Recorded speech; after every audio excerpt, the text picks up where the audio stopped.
আসসালামু আলাইকুম। আজ একটা সুপার শপে একটা চোর ধরা পড়েছে। সে হচ্ছে কাস্টমার হিসেবে আসছিল সুপার শপে। এসে সে হচ্ছে লেস চিপস ২ টা অর্ডার করে ৳৫০ করে। তখন সে হচ্ছে আমাদের ৳১০০ নোট মানে সরি ৳১,০০০ নোট দেয় আমাদের।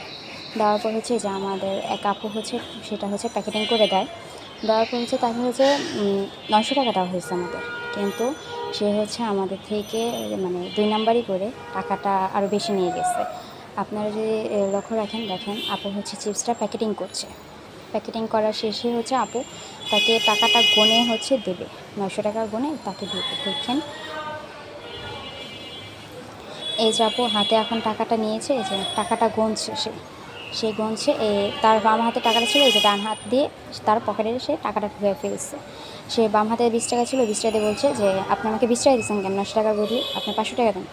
বলে ৳৫০০ সে নিয়ে নিয়েছে। আমাদের এখানে স্টাফরা হচ্ছে খেয়াল করেনি জিনিসটা। পরবর্তীতে হচ্ছে সে তার ৳১০০ নোট একটা পুরাতন হয়েছে দেখে সেটাও আবার চেঞ্জ করে নিছে।